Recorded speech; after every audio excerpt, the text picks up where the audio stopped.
In 1968, Stanley Kubrick made one cut that broke cinema. A caveman 2 million years ago throws a bone into the air. The bone spins, it rises, reaches the top of its arc. And in the next frame, it's a satellite drifting through space in the year 2001. 2 million years gone in a single cut.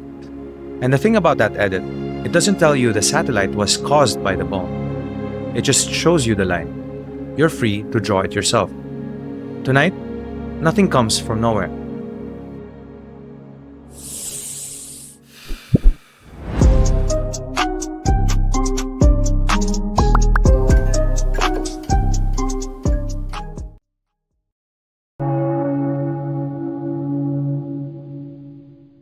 Let's talk about the part of being alive nobody wants to sit with. You did not invent yourself. 3.5 billion years ago, a chemical accident in some shallow water learned how to copy itself. That's it. That's the whole origin story.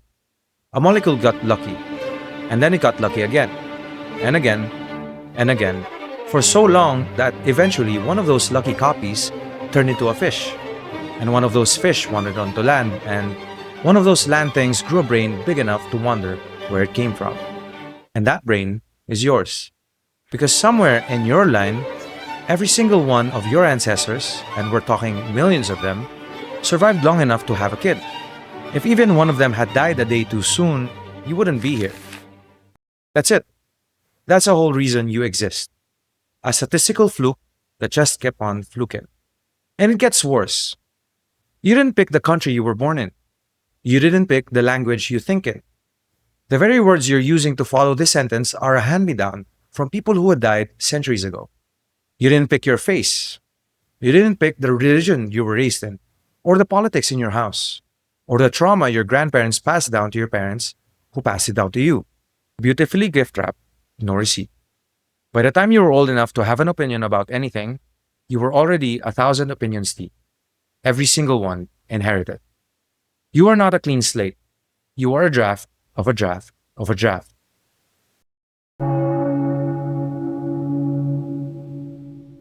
In Cloud Atlas, the novel David Mitchell wrote in 2004, there are 6 different stories across 6 different centuries.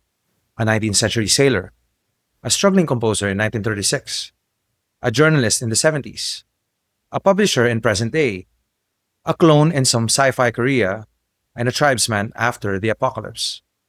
On the surface, none of them have anything to do with each other. But each story is reading the one before it. The composer finds the sailor's journal. The journalist finds the composer's letters. The clone watches the publisher's movie, and so on. A chain stretched across 500 years. Each life a footnote on the last one, and a setup for the next. That's not just a structural trick. That's the actual diagram of how reality works. We just usually can't see the chain because we're standing inside one of its links. Take the war you're watching on the news right now. As of this recording, there's a fragile ceasefire in Gaza. It's been violated more than 2,400 times since October. Tens of thousands of people are dead. The ceasefire might collapse next week. It might not. Either way, you've probably scrolled past at least one of it today and felt that low-grade modern numbness. Like, this is just how the world is now. Except, this isn't how the world is now. This is how the world has been since November 2nd, 1917. The day a British Foreign Secretary named Arthur Balfour signed a 67-word letter. In the letter, he promised the land of Palestine to Jewish leaders for a national homeland. The thing is, Britain had already promised that same land to Arab leaders 2 years earlier in exchange for help fighting the Ottomans, and had also promised it to the French in a secret deal 6 months before that. 3 promises, 1 piece of land, different parties. Honestly, the audacity. Every person fighting in that conflict today was born into a chain that started with a letter their great-great-grandparents had no say in. Their entire life, what country they live in, what they believe about who has the right to be there, what they teach their kids about who the enemy is. All of it was set in motion by a guy in London in 1917, scribbling on parliamentary stationery. Balfour didn't pull the trigger. He just wrote the chain. And here's the reality that is difficult to sit with. Because once you acknowledge the chain, it becomes the only thing you see. The friend who can't stop dating versions of his dad. The country still arguing about a civil war that ended 160 years ago. The reason your mom flinches when someone raises their voice. The reason your boss is the way he is. Every one of those things is a link. Every link is held in place by another link. None of them are the start. Nothing is original, including you, including this script, including this thought.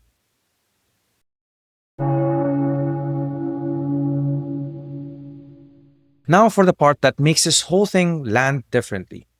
If you really sit with it, that nothing comes from nowhere, that you are the byproduct of a billion accidents, that everything you believe in was handed to you, that even the war on your screen is the echo of a letter signed before your grandparents could walk.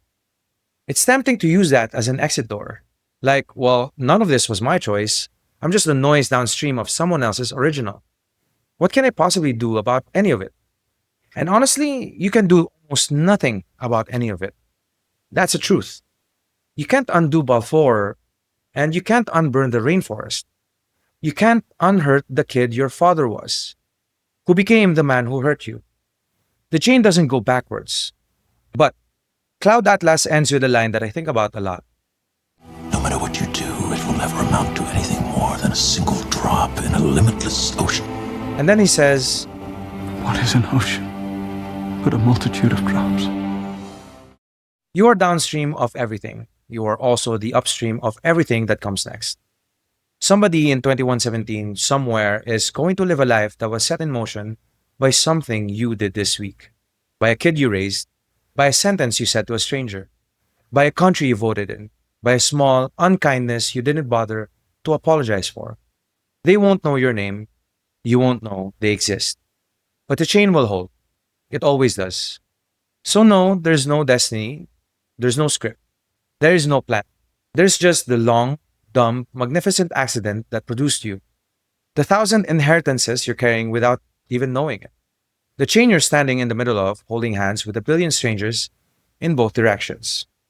And that's a small, weird, stubborn fact that you are still the link, the one passing it along. Every kindness you let slip becomes a kindness someone else doesn't get to receive. Every cruelty you pass on becomes a cruelty someone else has to absorb. Every story you tell about who you are and who they are becomes a story your kids will inherit, gift wrap, and no receipt. Mary Shelley didn't invent Frankenstein. She inherited the question. Balfour didn't invent the war. He inherited a map. You didn't invent your life. You inherited one. The only thing left to decide is what you pass on. That's Evel's Midnight Thesis. Next time, we look at the system you're standing inside of right now. The one that taught you that your worth is what you can produce, and your value is what you can sell. Why capitalism was important, but isn't anymore. See you then. Take responsibly. Or better yet, take responsibility.